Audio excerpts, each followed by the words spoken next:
Diego Negri sitting here in our nice Norddeutscher Regatta-Verein in the clubhouse up on the top. I just switch around. You can watch the racing out there. It's the third group right now for sailing in the qualification round. You already had your races done. What is it like to sail on the Alster? Well, it was not easy. When the wind was light, like yesterday, for me it was a bit unpredictable. So I had no chance to read the racing area very well. And I'm not used to play the corners. And so, I mean, the middle side of the lake was not paying often. So we had an average day. The first day, we had a bad start in the beginning on the first race, and then we lost an opportunity. But with breeze, we got a second and the first.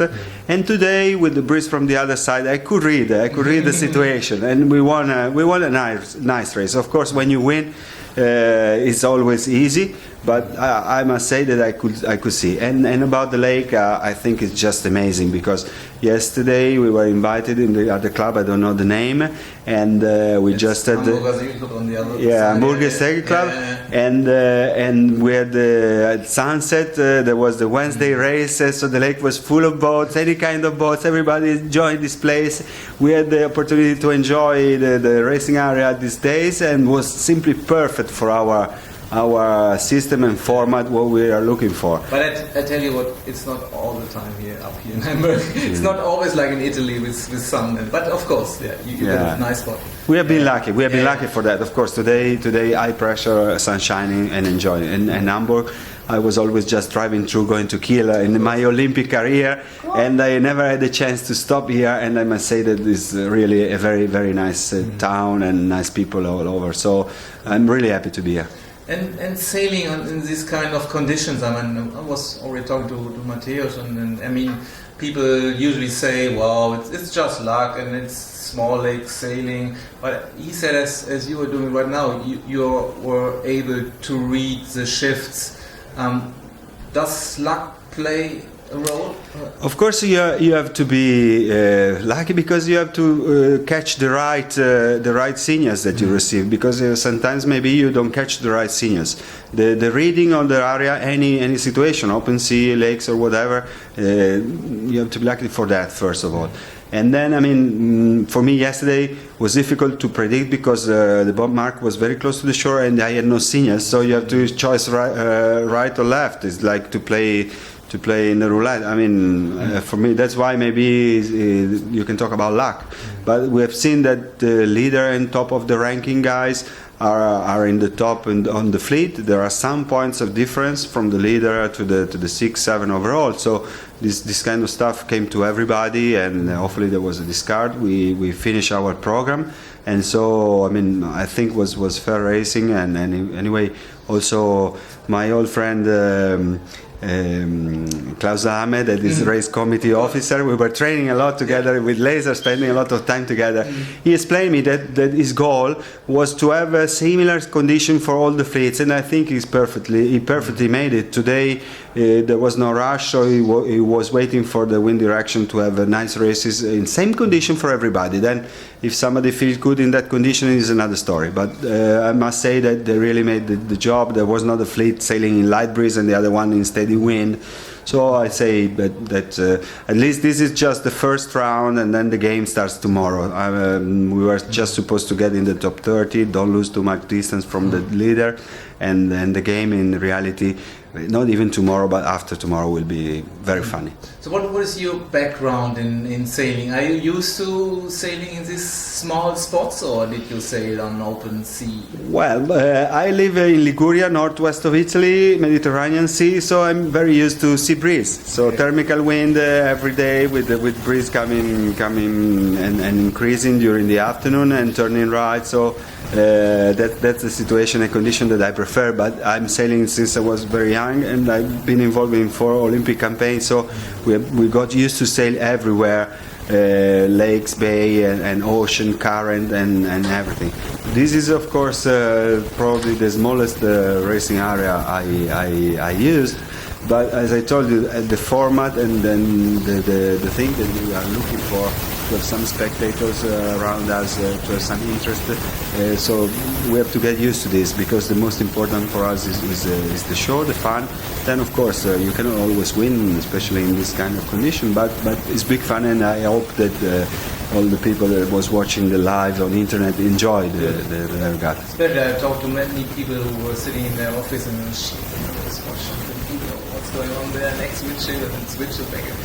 It cost some people some time because but it just catch you because when we were in the Nassau for the finals last year, I've been kicked out in the first round, and sometimes you just think about what a bad day, and you rig off. We just went to the bar, and interesting looking to our friends that were sailing in the next round. So it was just amazing. It's a nice way to enjoy sailing. I mean. You are a professional sailor. That's your job. Is it? That's right? more or less. I was in the Olympic campaign. When I was involved in the Olympic campaigns, I was in the army. Okay. Now this life changed since Star was out of the Olympics, and I had a moment of transition because I wanted to stop a little bit and have a steady life without so many traveling. But after 1 year, I moved to the office in the army and tried to have a proper job. I was becoming mad, so I came back sailing.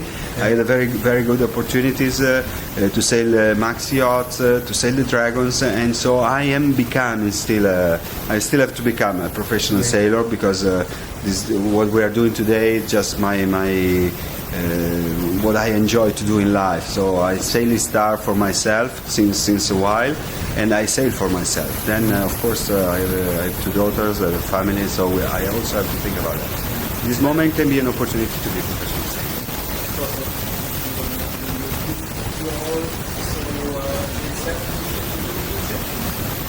No, I was not there. I was coaching. You was coaching? Yeah, it was the boat I was sailing with in La Rochelle. Yeah. In the works, we were 6. Was just jumping on the boat the day before the regatta. Okay. And unfortunately, the team they were not so very good in downwind with breeze because we rounded the top mark many times in top 3. Okay. So at the end, anyway, it was a good result. And since then, I started giving them some advice. I couldn't sail in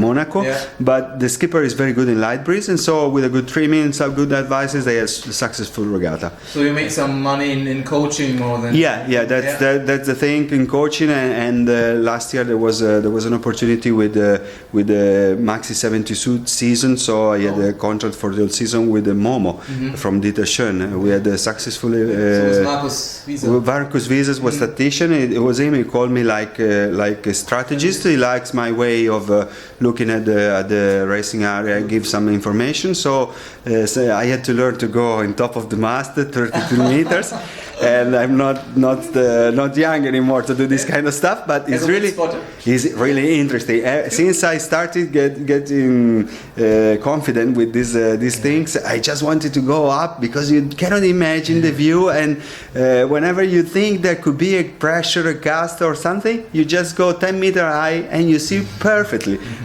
The call is so easy, and so that's why I was enjoying to go there. So I had to learn offshore sailing, this kind of level, because I was sailing offshore, of course, but not so high level, and these few things. But at the end, the regatta is always the same, from a laser to a maxi. Yes. The only thing is that you are a team of 22 people there, so communication is very important.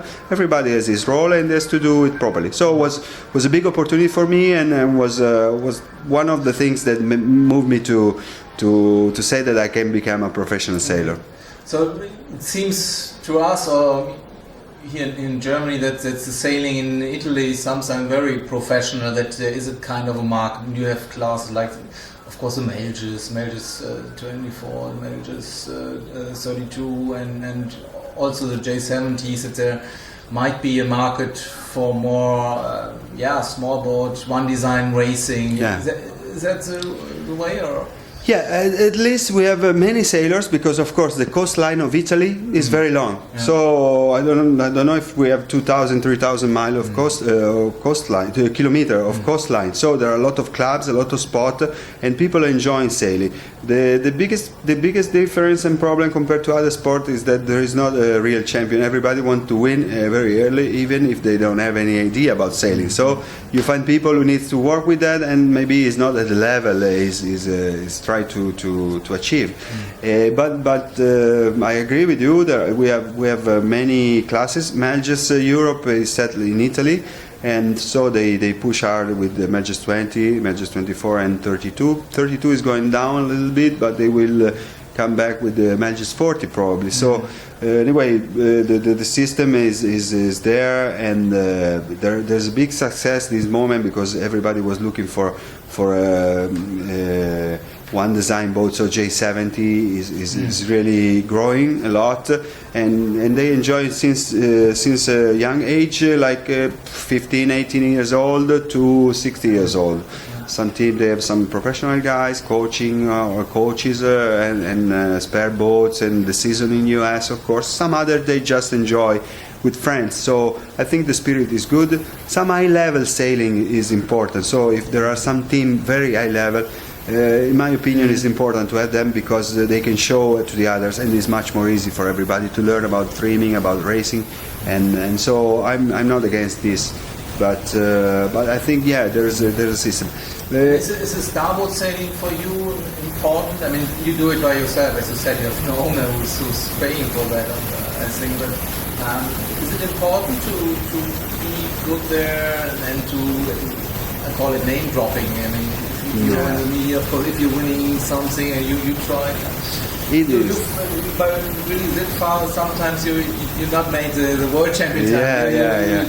Just closer. Is this important for this kind of job? Yeah, this was important some years ago when you have to build yourself and some experience. In this moment, I don't want to compete to say I have to show up or I want to show who I am or whatever. Yeah. I just try to enjoy as much as I can because I have a curriculum that is so big that people don't even read half of that. So I'm happy I don't have a world championship title, especially in the Star and especially from last championship. Yeah. But I think I have enough experience, and now I just enjoy.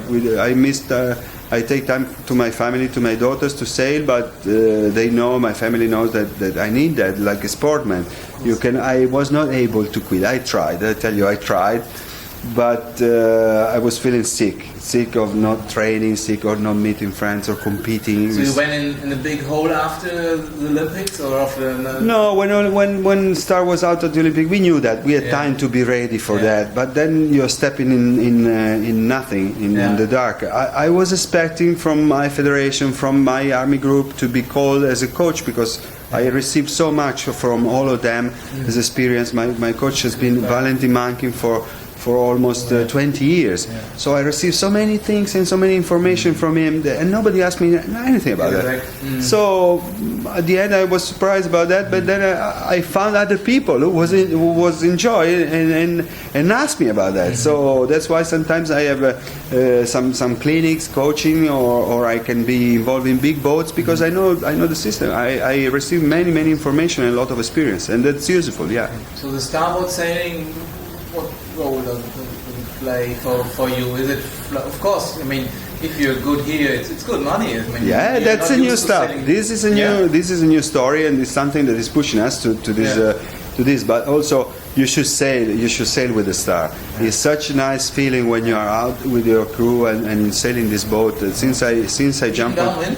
Downwind the technique is very similar to the laser. Okay. So as an old laser sailor, I was pretty confident with this technique. And when I remember a video when you're doing like 20 knots, I don't know anything. But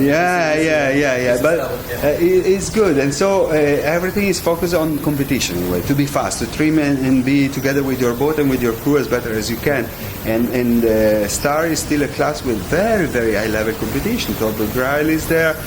Paul Caillard is there, Jochen Schumann joined, and for example, Finn Sailor came, and tactically it's something impressive. And to be good in all conditions, you have to know very well the trimming, so you need a lot of experience, a lot of calmness. Once the race is all style, 2 miles upwind, it's not easy, and you have to be good strategists.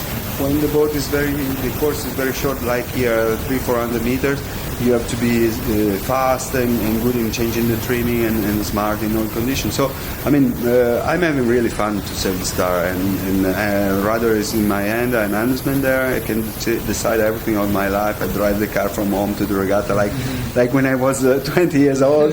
So that's the top for me. That's maximum. Yeah. And you're still sailing sometimes a laser or anything like this small boats? No, I don't enjoy. I don't know. Now I was thinking about to buy a small double-ended boat to sail with my daughter and with my family at home. That's just a thinking, but. And home is where? It's Diano Marina. It's close to France border. Okay. 60 kilometers from the border with France in northwest of Italy. Okay. And so that's what I thought. 2 years ago, a friend of mine bought a laser. I helped him to rig it up. Once we finished the day and work, I say, okay, I go for a ride. I just went out, reaching up, and saying, no, this is not fun. This is not fun. It's much better to reach with a Star. I mean, I like that. Good, Diego. Thank you very much. Thank you. Congratulations for the races so far, and we wish you good luck. Let's see. But enjoy the finals because it's really big fun. And it's a pity that it's not free pumping. Because with free pumping, we are becoming Maybe crazy. Yes. It doesn't depend on the wind condition. I don't know. But now we're still light. If we go with free pumping, we become crazy. So just have fun. Thank you very much.